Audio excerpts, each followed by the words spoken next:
Satyabama Institute of Science and Technology, Chennai and Sriperumbudur. சர்வதேச விண்வெளி நிலையத்தில் சிக்கியிருக்கும் சுனிதா வில்லியம்ஸை மீட்க நாளை அதிகாலை விண்வெளிக்கு புறப்படுகிறது எலான் மஸ்கின் ஸ்பேஸ் க்ரூ டிராகன் 10 விண்கலம். விண்வெளிக்கு செல்வது முதல் சுனிதா வில்லியம்ஸை பத்திரமாக மீட்டு பூமி திரும்புவது வரை விண்கலம் எதிர்கொள்ள சவால்கள் என்ன என்பதை விவரிக்கிறார் செய்தியாளர் தாய்மானவன். வணக்கம். 8 நாள்ல முடிய வேண்டிய இந்த பயணமானது 8 மாதத்தை கடந்து கொண்டிருக்கிறது. இந்த நிலையில நாளை அதிகாலை ஸ்பேஸ் எக்ஸ் நிறுவனத்தினுடைய டிராகன் 10 கேப்சியூல் விண்வெளிக்கு செல்ல இருக்கிறது. இது பற்றிய முழு விவரங்கள் என்ன? நாசா விண்வெளி வீரர்களான சுனிதா வில்லியம்ஸ் மற்றும் புட்ச் வில்மோர் ஆகியோர் கடந்த ஆண்டு ஜூன் மாதம் சர்வதேச விண்வெளி மையத்திற்கு 9 நாள் பயணமாக சென்றிருந்த ஒரு சூழலில் அவர்களுடைய விண்கலமானது பழுது ஏற்பட்டதன் காரணமாக அவர்கள் இன்னமும் பூமி திரும்ப முடியாத ஒரு சூழல் என்பது இருந்து வருகிறது. பூமியிலிருந்து 400 கிலோமீட்டர் தொலைவில் இருக்கக்கூடிய சர்வதேச விண்வெளி மையத்தில் 9 மாதங்களுக்கு மேலாக இருவரும் சிக்கியிருக்கக்கூடிய ஒரு சூழலில் கடுமையான சிக்கல்களையும் சவால்களையும் எதிர்கொண்டு வருவதாக இருவரும் குறிப்பிட்டிருக்கிறார்கள்.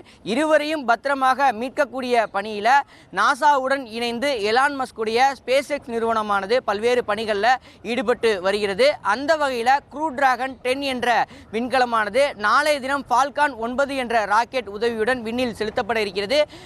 இந்திய நேரப்படி சரியாக நாளை அதிகாலை 5:18 மணி அளவில் இந்த ராக்கெட்டானது விண்ணில் செலுத்தப்பட இருக்கக்கூடிய ஒரு சூழலில் இந்த க்ரூ டிராகன் 10 விண்கலத்தில் 4 விண்வெளி வீரர்கள் இருவரையும் மாற்றுவதற்காக பயணம் மேற்கொள்ள இருக்கிறார்கள். குறிப்பாக இந்த 4 விண்வெளி வீரர்களும் சர்வதேச விண்வெளி மையத்தை சென்றடைந்த பிறகாக இவர்களுடைய விண்கலமானது சர்வதேச விண்வெளி மையத்தோடு டாக்கிங் என்பது செய்யப்பட இருக்கிறது. டாக்கிங்க்கு பிறகாக நால்வரும் சர்வதேச விண்வெளி மையத்திற்குள்ளே இறங்கி அவர்களது பணியை துவங்குவார்கள் என தகவல் என்பது வெளியிடப்பட்டிருக்கிறது. அது மட்டும் இல்லாமல் சுனிதா வில்லியம்ஸ் மற்றும் புட்ச் வில்மோர் ஆகியோர் மீண்டும் அவர்களுடைய விண்கலமானது வருகின்ற 16ஆம் தேதி சர்வதேச விண்வெளி மையத்தில் இருந்து அன்டாக் செய்யப்பட்டு பூமியை நோக்கி பயணம் மேற்கொள்ள இருப்பதாக தகவல்கள் என்பது வெளியிடப்பட்டிருக்கிறது. குறிப்பாக இருவரும் அந்த பூமியை நோக்கி பயணம் மேற்கொள்ளும் போது பல்வேறு சிக்கல்களையும் சவால்களையும் எதிர்கொள்ள வேண்டிய சூழல் இருக்கிறது. காரணம் என்னவென்றால் புவியுடைய ஈர்ப்பு விசைக்கு ஏற்ப அந்த சம்பந்தப்பட்ட விண்கலமானது பூமியை நோக்கி பயணம் மேற்கொள்ள வேண்டிய சூழல் இருக்கிறது.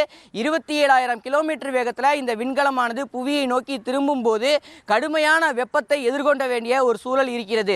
1650 டிகிரி செல்சியஸ் வெப்பநிலையை தாங்கி 27,000 கிலோமீட்டர் வேகத்தில் இந்த விண்கலமானது குறித்த நேரத்தில் சரியாக துல்லியமாக பூமியில் இறங்க வேண்டிய சூழல் இருக்கிறது. அதற்கான முன்னெடுப்பை விஞ்ஞானிகள் மேற்கொண்டு வருவதாக தகவல்கள் வெளியிடப்பட்டிருக்கிறது.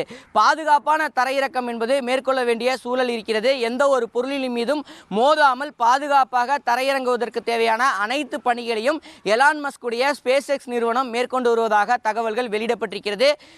அனைத்தும் முறையாக நடக்கக்கூடிய பட்சத்தில் 16ஆம் தேதி விண்வெளியில் இருந்து புறப்படக்கூடிய சுனிதா வில்லியம்ஸ் மற்றும் புட்ச் வில்மோர் ஆகியோர் சரியாக 19ஆம் தேதி அமெரிக்காவை வந்தடைவார் என தகவல்கள் வெளியிடப்பட்டிருக்கிறது.